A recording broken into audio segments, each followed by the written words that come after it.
Hey everyone! My name is Emily Hause. I'm a fourth year medical student. I just matched into pediatrics this week. Very exciting. Um, and a Kaplan MCAT instructor for the last 8 years. And I'm here today to talk to you a little bit about MCAT and work-life balance. So, a couple things before we get started.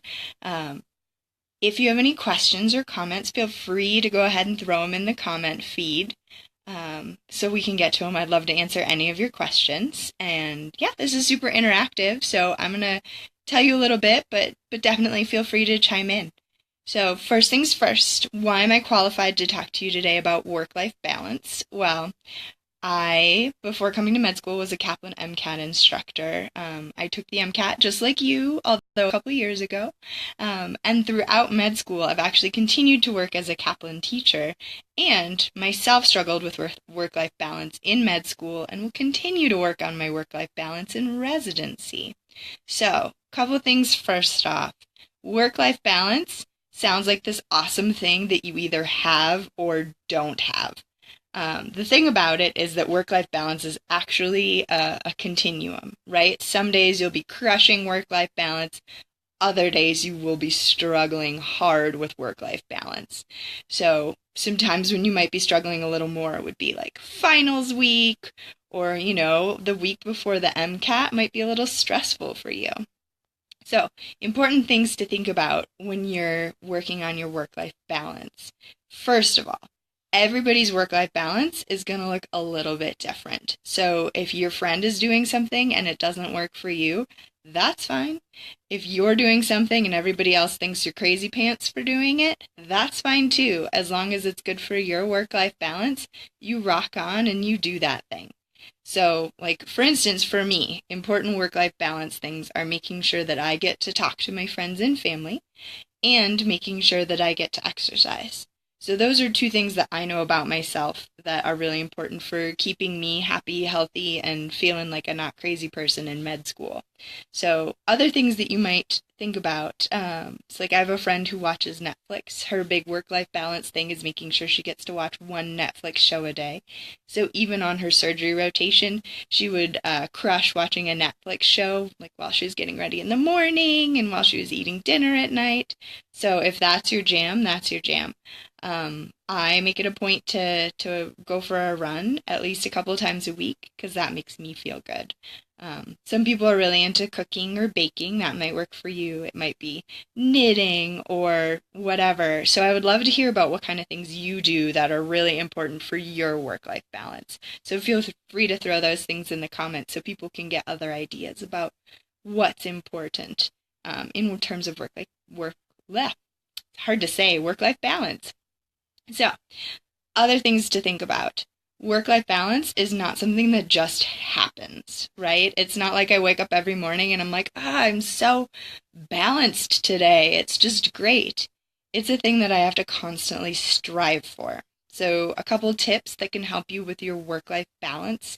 Number one, planning. So, I always made a point in med school, a week that I knew that I had a test, I would Skype call my parents, simply because it made me feel better. I noticed I did better on tests if I made sure to talk to my parents and my sister and brother that week. So things like that, make sure you plan it into your schedule. If you know that finals week is going to be crazy for you coming up in a couple of weeks here, make sure that you make plans with your friends. One of the easiest ways to do that, and one of my favorite ways, is making sure that the night before you have a big exam, you take time to have dinner with your friends or family. You have to eat meals, right? That's the thing we all have to do. And making sure that, you can multitask those meals, having dinner with friends or family, or, your study buddies or whoever makes you feel better the night before your exam is an awesome way to make sure that you build in some of that work-life balance. Or it could be, you know what? I haven't done the laundry for the last week. Maybe I'll save the day after my exam for laundry doing and grocery shopping and all of those silly adult things that we all have to do. So that's one thing you can do, is making sure to plan it in. Another important thing for work-life balance is making sure that it's adaptable, right? So there will be days when you need a little more work, and there will be days that you need a little more other stuff, a little more life. So taking some time to reflect on that after it happens. So let's say, like, you know what, you took your exam and you're absolutely crushed, right? You are so tired and just completely discharged and you have no energy left. That would be a time to stop and think, like, hey, wait a minute. What did I do in the run up to the week before this exam? Right? How did I study? How did I prepare? How did I do my work-life balance? Have I been eating leftover Chinese food for the last 3 days? Have I talked to anybody outside of the library? So the reason that all of this stuff is super important for you is that you guys are pre-med students, right? Work-life balance is a thing for you now in med school and in residency. So you need to start working on these great work-life balance things sooner rather than later. When is this the most important? When you're starting to study for your MCAT. Unfortunately, most of you won't be able to just take off 3 months of your life and just study for the MCAT, right? You have research projects, you have classes, you have, all the other things you do, volunteering, extracurriculars, a job, right? You are busy people. And so this whole work-life balance thing is so crucial when you're studying for the MCAT. So I know that one thing that students always want me to help them with is building their study plans, right? So everybody wants to say, okay, I know that for the MCAT, I'll, take a class. I will go to these sessions. I'll take my practice tests. I need to study my biosciences. I need my OChem. I need my physics, right? You plan all of those things. The one thing that I make sure people do when they build their MCAT schedule is build in all of those work-life balance things, right? So the very first thing that should go into your calendar when you're planning your MCAT study schedule are all of the work-life balance things that you know you need to do, right? So let's say you have a friend with a birthday party. Boom, put that in there. Let's say it's your grandma, you visit her once a week in a nursing home. Perfect. Put that on there. Let's say you walk with your sister after dinner. Great. Build that in. Whatever your work-life balance things are, throw those into your calendar first. Because I guarantee that if you don't put them in first, you will forget. And then all of a sudden you'll be studying and you'll be like, shoot, I think that there was something I was supposed to do today. And that's how you end up missing like your grandma's 80th birthday or something awful like that. So make sure that you lay in your work-life balance things first. Other important things, making sure that you cook a meal or get a fresh meal every now and then. If you're in a dorm, great. Make sure that you're eating healthy in your dorm. Another important thing you want to build into your MCAT schedule, sleep. We know that sleep is important, right? And most of you at this point have pulled an all-nighter or at least had a week in your pre-med career here where you haven't gotten enough sleep during school. It's a thing that just happens. Okay? But when you're studying for the MCAT, sleep is your friend. You're supposed to get 7 to 8 hours a night. Build that into your study schedule.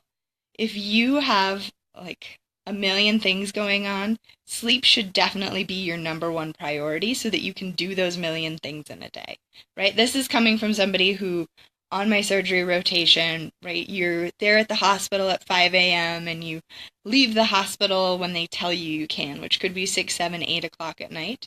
I managed to get 8 hours of sleep almost every night. And if I can't get 8, I at least got 6. So don't shortchange yourself in the sleep department. Ooh, so somebody just threw up a question here, so I'd love to tackle this question. So it's from Paul. Hi, Paul. And Paul wants to know, he has a 3.3 science GPA, overall GPA 4.9. He wants to know if he can get into medical school, and he got a 515 on the MCAT. So this is actually one of the most common questions I get, right? Can I get into med school, or will I get into med school? So unfortunately, I don't have a crystal ball, so that would be super handy if I could tell you. But some things I do know. Right? So your GPA is a little bit on the low side for applicants, and your MCAT is pretty good, but, could always have room for improvement like MCATs do. So the way you can figure out if you're going to get into med school or not, or at least what your chances are, is you should get the MSAR download from the website, or you can just go online and look at it, or you can get the book. MSAR is MSAR, which is the Med School Admissions Requirement. It used to be a physical book, but you can just get the PDF. And what you can look at in there is every med school, even the osteopathic ones, and you can check out their statistics, right? So you can see their average MCAT score and you can see their average GPA. So if you are trying to apply to a med school and, your GPA falls below the 10th percentile for that school, chances of you getting in there, not great. So if you're trying to figure out which med schools you should apply to or whether or not you're likely to get in, you should take your numbers that you have and kind of stack them up next to the MSAR numbers in the book. And that'll give you a good idea of which places are a good fit for you in terms of your application and where you're most likely to get in. So then the next thing people always say from there is like, oh, well, what if I have a really awesome, extracurriculars, or what if I do all this volunteering or work in a hospital? Like, all of those things are awesome. But if you're looking for just like statistics, the MSAR is the way to go. So that's the best crystal ball I have for you. Sorry, I can't tell you officially if you would get in or not. But you should definitely explore all of your options and run your entire application with all of your components in it, your letters, your all of your information, your extracurriculars, your volunteers. You should run that by your pre-med advisor, and they'll have a good idea of where you should apply and what your chances are of getting in. Okay, we also have another question, Rebecca, from Rebecca. Hi, Rebecca. She wants to know, do I plan out weeks ahead at the beginning of the week, or do you just sometimes look ahead for trouble spots? I'm a planner, so I like to have an idea of what I'm doing for the whole next week in terms of like, when am I going to work out? When will I cook dinner? When do I plan to have particularly rough days, right? Unfortunately, I can't always plan. I do have bad days that I did not plan for, and my work-life balance does get skewed on those days. That said, there are some things that I know will be harder, right? So I mentioned earlier that I had this surgery rotation during my third year of med school. That for me was just a particularly hard rotation. So one of the things I learned during that that month, is that I can bribe myself into doing just about anything.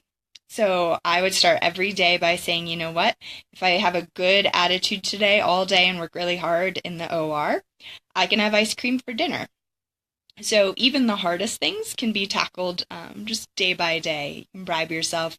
You can buy yourself small treats like, a candy bar or a new pair of shoes. I had a friend that bought a new pair of shoes at the end of every rotation.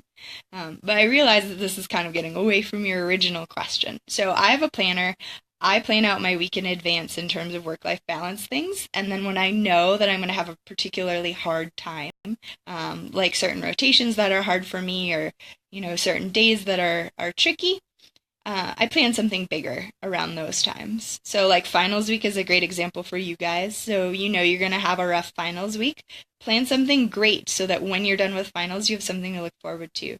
Same thing with the MCAT. You should plan something fun to do the night after your MCAT.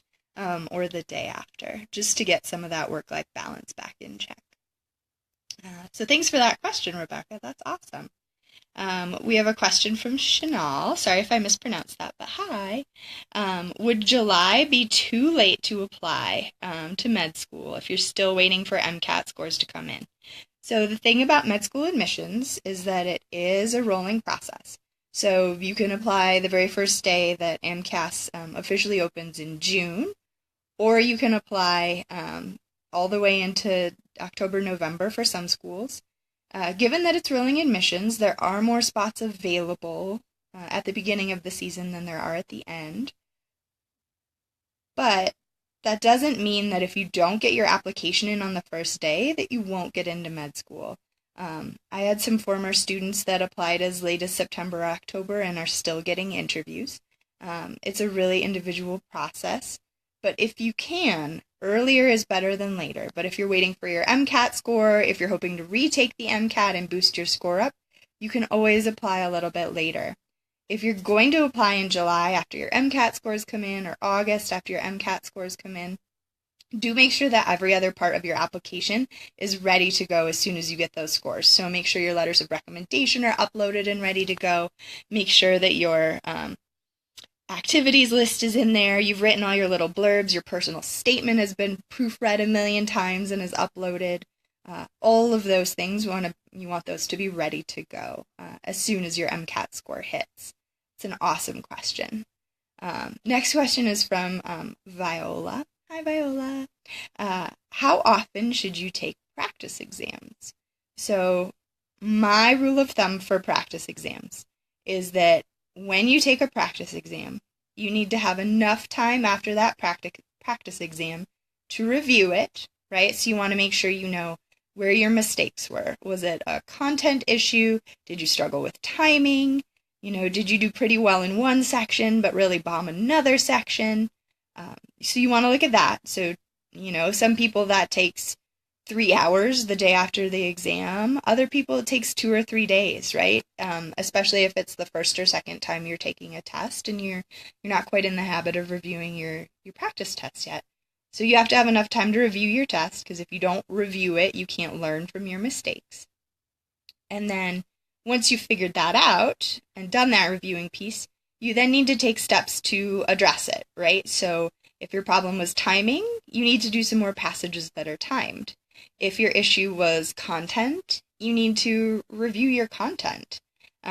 If your issue was, I freaked out when I took the test and I panicked, you need to work on your stress management and your crisis prevention strategies.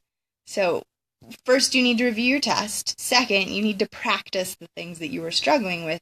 And then third, you need to take a little bit of time before you take your next test. So whether that's a couple hours or a day or two to let it all sink in, then you can take your next test. So I usually tell students no more than 2 tests a week, because you don't have enough turnaround time. But if you're taking, 1 test a week and that's working for you, great, rock on, do that. Just make sure that you have enough time to review your exam, practice the things you need to work on, and then just have a little bit of reflection time before you jump in to the next exam. Okay, does that make sense to you guys? Give yourself enough time. Don't take back-to-back practice tests. Don't take 3 or 4 tests a week. If you're not giving yourself time to practice and reflect, you're definitely not getting better. Great questions, guys. Seems like we have another question here. Can anyone actually have a successful relationship while prepping for the MCAT? This is a just super great question. So yes, you can have a really solid relationship when prepping for the MCAT. You can have one in medical school and in residency. So dating is one of those super hard things to do as a pre-med, right? Especially when you meet people and you go on your first date and they're like, oh, what do you do? And you're like, oh, I live in the library. And you're like, oh, cool, I suppose. So things that'll be important when you're trying to maintain a relationship and studying for the MCAT or in med school or whatever things are throwing off your work-life balance.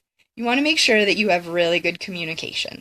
So making sure that you tell them, hey, I'm going to take a practice test today. I'm going to be offline for 7-8 hours while I take that test. And then, afterwards, I'm probably going to be pretty tuckered. Telling them what's going on. Oh, I'm studying for physics and it's not going well and it's really frustrating and that's why I'm crabby right now. Just having some good communication can really help improve your relationship while you're studying for the MCAT. You can also involve them. So one of my favorite things to do when I was studying for the MCAT was making my friends and loved ones do flashcards with me. That will also work for relationships, right? So we can go on this awesome date to the aquarium tomorrow if you do, a half hour of flashcards with me, or if you, and that's a great option because even people who don't know anything about science can help with flashcards. If it's another science-based person, you can have them quiz you with problems, you can have them, help you review material, whatever it is, but definitely don't be afraid to incorporate your friends and loved ones into the process while you're studying for the MCAT. Other dating tips while you're taking the MCAT or preparing to take the MCAT, besides making sure you communicate and making sure that you involve them in the process, is really just setting some reasonable expectations, right? So saying, hey, I'm going to be super busy this week. It's finals week. It doesn't mean that I like you any less. It just means that I'm going to be less available. So expectation management is kind of the key phrase there. And letting them know also when you're going to have a bunch of time, right? So I am taking Saturday afternoon off from studying because you're supposed to take at least one day a week off from studying so you can let all of that material sink in. Say, you know what, I'm going to be busy this week, but Saturday afternoon into Saturday evening I'm taking off, and I would love to spend that free time with you. So you can absolutely have a successful relationship while you're studying for the MCAT or in med school or residency or beyond. Even if you feel like you're a busy person that only lives in the library and you're kind of in a relationship with your Kaplan MCAT books. I know that feeling. What other questions do you guys have? You can throw them in the comments. I would love to get anything answered up for you here. So other things that we should make sure to talk about that I mentioned at the beginning and I want to reiterate is that everybody's work-life balance priorities are a little different. So I actually have classmates in med school who have families with kids. And while my idea of a work-life balance activity on Saturday afternoon is going for a run and then cooking my meals for the week, doing my grocery shopping, all of those things. One of my classmates' work-life balance priorities is spending time with his kids, right? And making sure that, he reads them a story every night before they go to bed, even if he's at the hospital all day. Or if he's working an overnight shift, making sure to have dinner with his family before he leaves the house. So everybody's work-life balance things are different. And I would actually love to hear from you guys in the comments what things are really important for you to keep your work-life balance kind of in balance.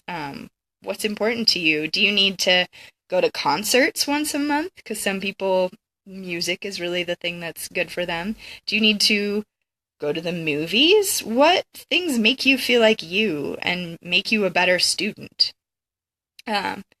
We have a really great question here from Ryan. So hi, Ryan. How many months do people normally prepare for the MCAT? Well, so that's different for everybody. It actually depends on what else you have going on. So if you have absolutely nothing else going on, that question or that amount of time will be super different than if you're working a job and studying for other classes. The rule of thumb that we like to use is that the AAMC recommends about 300 plus hours of preparation for the MCAT. So take your intended test date, walk back how many hours a week you think you can study. So if it's 10 hours a week because you're working a job and studying full-time and all these other things, you're going to need a couple more months. If you can spend 40 or 50 hours a week studying for the MCAT, great. You're going to need less time. So figure out how many hours a week about you can spend studying. Multiply that by how many weeks it's going to take to get you to 300, and that should tell you about how many months. So it'll be different for everybody based on how much free time you have, but that should give you a good idea. It's also a really awesome idea to take a diagnostic test and see what your score is at the beginning, because that can give you an idea too of how much time you're going to need to spend studying to kind of bump that up towards your ideal score. Yeah. So another question here. This one looks like it's from Chanel. Were there any moments in your academic career that you doubted yourself and wondered if you're doing the right thing? So this actually is probably my favorite question of the whole thing. So I gave a TED Talk last year about this thing called imposter syndrome. Imposter syndrome, in case you don't know it, is this feeling that a lot of people have in med school and just successful people in general. But I know a lot of my classmates suffered from this. And it's where, like on the very first day of school, I showed up at orientation and I was pretty sure that there wouldn't be a name tag for me, right? That somehow it was a mistake that I had gotten there and somebody would eventually figure out that I didn't belong. And I actually felt that way for about the first 2.5 years of med school, just this sort of gnawing feeling of like, oh my gosh, when is anybody going to find out that I'm here? They're definitely going to kick me out now. It's like every exam I took, I was like, well, I passed that, so they can't kick me out yet. And just this kind of overarching fear all the time. So this imposter syndrome thing, and if you're curious, you should definitely look into it. If you're like, wow, that sounds a little bit like me, read about it a little bit. A lot of famous people suffer from imposter syndrome. But yeah, I doubt myself all the time, and lots of people do. And the nice thing about being in med school at this point, and being almost into residency, is that I am pretty sure that I belong here. By now, they definitely haven't kicked me out yet. I'm going to graduate in May. But also knowing that this is the right career for me. And I think that's kind of what you're getting at, is like, how do I know that I should be a doctor? And that's one of those things that I know every time I'm in the clinic and I get to talk to a patient, every time I'm in the hospital and I, for the first time, got to write orders. All of those pieces of being a doctor make me so happy. And so if you're not sure, right, and you're questioning, spend some time in the hospital, shadow a doctor, see whatever exposure you can get to figure out if this is the right career for you. But yes, I've definitely doubted myself, and at this point, I do know that medical school is the right choice for me. But I understand if you're struggling. Yeah, what other questions do you have? We have about 5 more minutes here. I would absolutely love to answer any of your remaining questions here, especially if you need a pep talk. So if you're struggling, I have some good words for you. So we'll do this last question, and then we'll do a little pep talk on your way out here. So this is from Nicholas. He wants to know, what good is a 5-month study plan? How easy is a 125 in every section? Whew. So the thing about that is, a good 5-month study plan involves making sure that you've built in time for exercise, family, friends, all of the things that are important for you.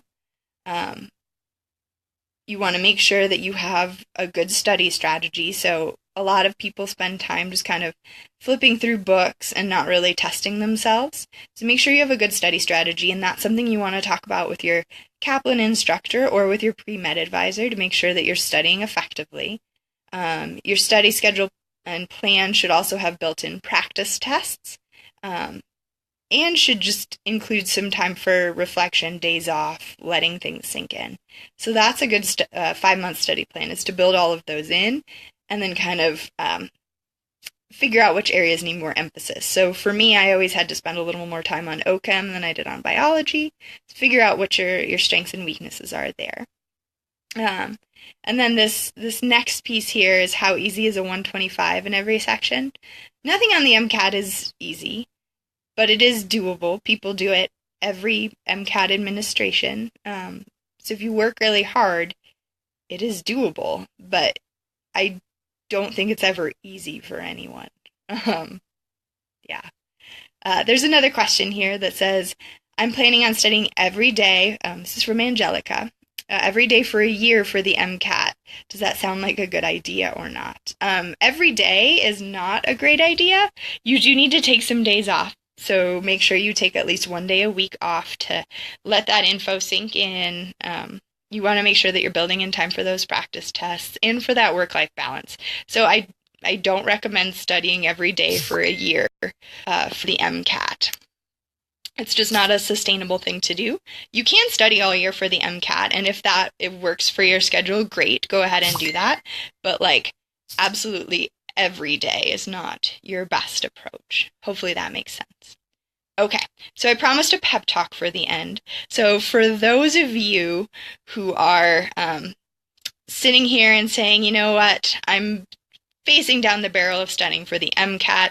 I'm already tired because I'm a freshman, sophomore, junior, senior in undergrad, and I'm a pre-med student, and I have my extracurriculars and my volunteer activities and all of these things. And Emily, I am stressed out about the idea of studying for the MCAT on top of all that. Or maybe you work a job and you've graduated and you already work 80 hours a week, whatever it is. It is so worth it. So I can say that now, right? I'm about to graduate from medical school. I just matched into the residency that I wanted. It is 100% worth it. So if at any time you're like, you know what, I'm thinking of giving up, think about opening your envelope that says you got into med school.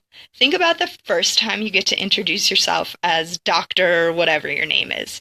Think about, the first time you get to have a patient say, thank you, you made a difference in my life. Those are the things that should motivate you, right? If you can't study for another 20 minutes, think about those things.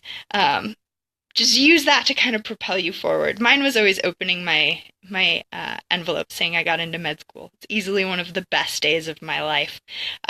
So use those moments to propel you forward. Always have your eye on the prize and on victory.